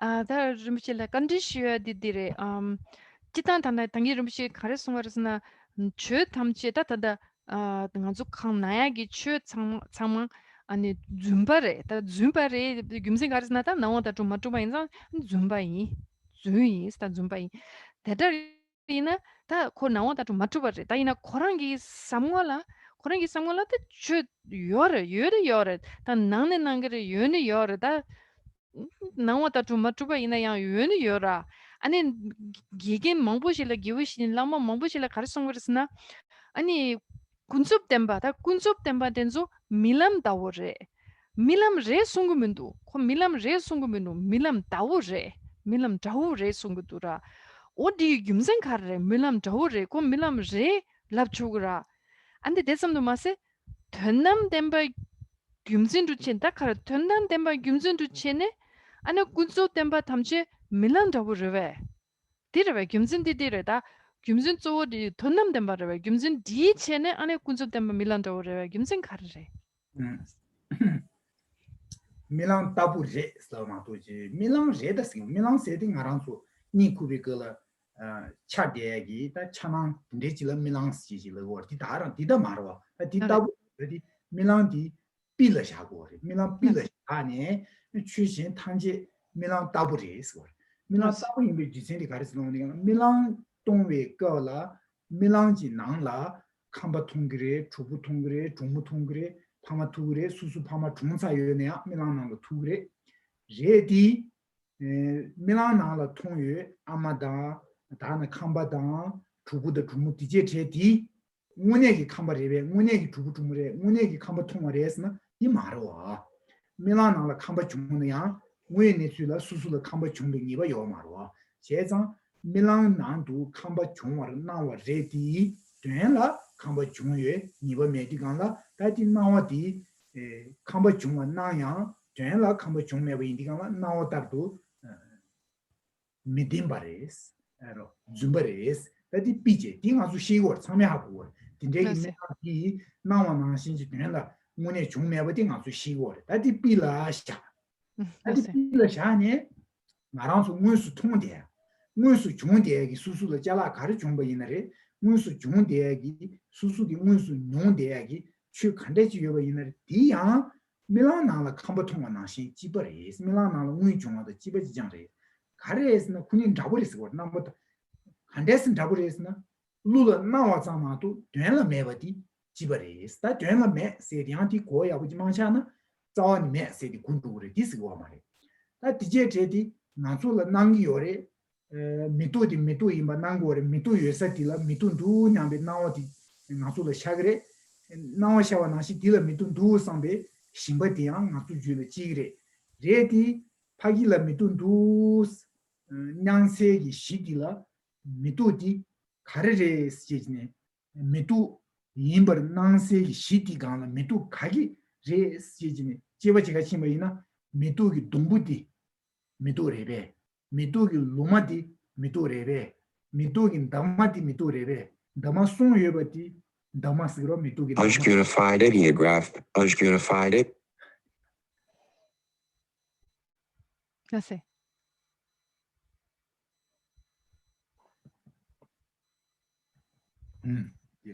다 미토기 담마송 추바디레베 다나시 미토스나 간데지라 스그레 미토기 지무치바디 미토레베 아니 쇼기 미토 수바디 미토레베 다나지 미토기 파르디 미토레베 도스 제제제 다시기 텐도 다추디 나주기 다베 미토디 추가 침바이나 자와니 니에요 마레스 제는 니도 메바레스 타니 다베 다덴 추이치나 타니 다베 된디 니도 메바레스 니도 메바레디 나주나는 디가 간데지난 거스나 다덴 추이치나 니주 여바 다부지 가술 능고레스 된라 다덴 제스 니주 메킨 샤다레스 난두가라 니주 여바 다부지 난고레 된라니 니주 요 마레 세상 된지 내주당 낭수니부디 나주 낭수당 된기 내주니부디 겨 차디샤스 세상 나주라 나데 참마 된지 문에 여바 나디샤 된 쿠란기 강라 수어이나 니도 여바 나디샤디 된라 딘데제면도 된다 나오니부디 겨레샤 세상 나오다르 미데바 주마레샤스 주마이당디 주진 딜라테니 시고 마도베 야 군주도 주마레 된다한테 덴바레세스 딘시디 자루마레스 된다 덴바 쿠란야 공부루기 송다 아니 용시러지 바르도 심바 용제바 진와 두바 디수기 나로라 송당제 공부루기 송제 지단지미 송기 나로라 공주비 취다 아장장 다시 제번의 니도 메바 아장장 된담비 취야 다시 제번의 니도 메바 된담비 취 다시 제번의 니도 메바디 아장장디 나랑 취 투자 타도도 지게기 냥엘린 대비 고방 상제지 고방 계시 상제지 고방에 하바지 중바 있나야 다시 제번의 니도 메바레스 로 동니 다시 제번 니도 메바레 냥엘린 대바 다시 제번 니도 메바레 냥엘린 대발레 하비 취지 중바 있나야 다시 제번 니도 메바레 세부지 송도 세상 된단 대바양 다시 제번 니도 메바 도베 다상 된단 대바양 도베 다상시 류 다상시 세상 취지 인춘제디라 나랑토라 나의 취지인나 다시 제번나 니도 매베 쳐 세진에 송교하다. No sé, no sé.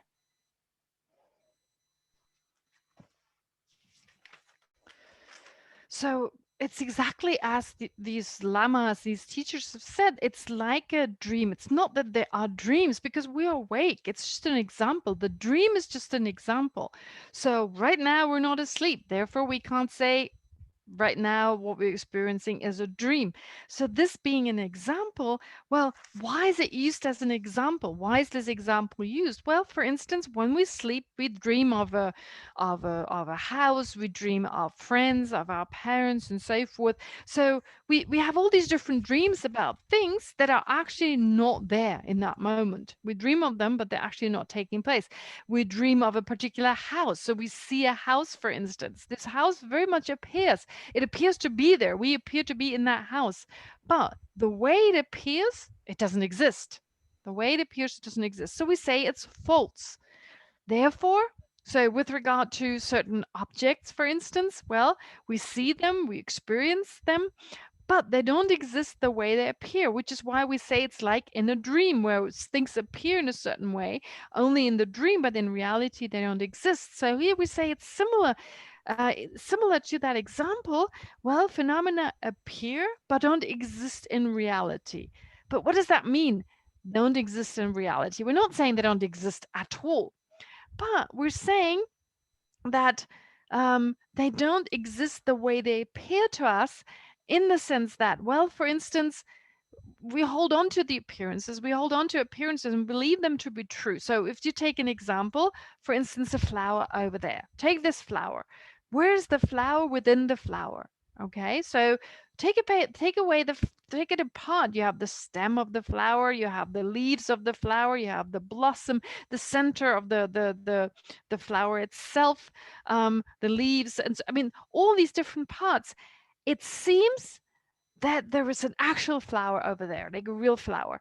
Or, for instance, if you draw a picture of a flower, is that a flower or not? If you take a photograph, is that a flower or not? Actually, the flower is merely labeled. It's merely labeled on certain parts based on a certain function it performs. So it seems to us an actual flower can be found. Apart from its parts, some essence that we call the flower. But in actuality, it's merely labeled on the basis of its parts. And there's nothing found besides that labeling. There's nothing found. So whatever the way it appears to us, that aspect of the flower, that essential flower, that can't be found. And in that way, we say the way the flower really exists and the way it appears to us, those two don't match. They don't match because it appears to us as if it could be found. Therefore, there's this contradiction from the point of view of how things appear to us and how they actually exist. And that being the case, we say they're false, they're deceptive, because we're deceived by exactly that. Now, it's not the case that conventionally, or from the point of view of the conventional truth, things are deceptive. From the point of view of the ultimate truth, or ultimately they're non-deceptive, or they exist truly. We're not saying that at all. So basically, also Nagarjuna talks about this. I mean, Nagarjuna composing commentaries on the different sutras on the perfection of wisdom, those of 100,000 verses, of 25,000 verses, of 8,000 verses. So all these different commentaries that Nagarjuna composed, Lama Tsongkhapa explained that it becomes clear that according to these explanations given in the sutras by Nagarjuna, those are very clear that whether it's a conventional truth, it's an ultimate truth, whether it's Buddhahood, whether it's something that is even greater than Buddhahood, whether it's emptiness or nirvana or anything that's even greater than nirvana, even if that existed, right? Even if there was something, hypothetically, there was something that is greater than Buddhahood, none of them exist inherently. None of them can be found upon searching for them, right? So they don't exist inherently. And that is really what is meant here, that all phenomena lack such inherent existence. Thank you. Okay. That's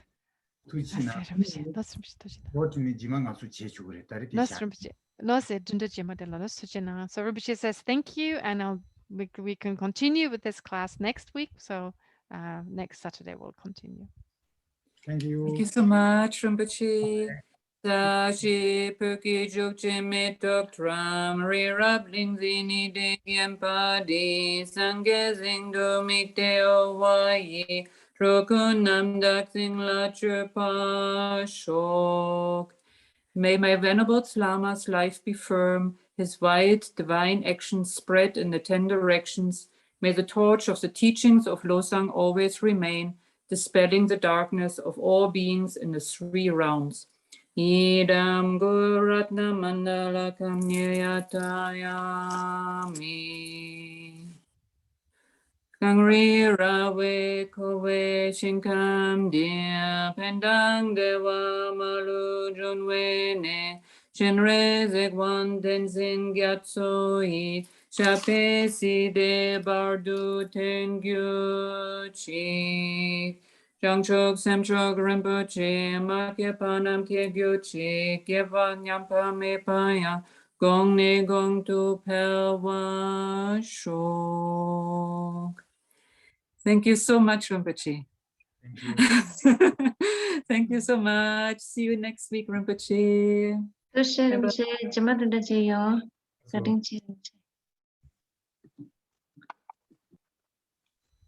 Thank you so much, everybody. And the people who had questions, please keep them either for next week. You will be first. I wrote down your names, or you can bring them for tomorrow's session. Remember, tomorrow, Geshe-la was very kind accepting our request to have a summary review question and answer session. And Rinpoche covered so many profound topics. I think there will be lots of things to discuss tomorrow. Yeah, so tomorrow again at 4 o'clock, we have a review question answer session with Geshe Kelsang Wangmo. Thank you so much, everybody. Have a good evening, a good day, wherever you are. Bye-bye. Thank you so much.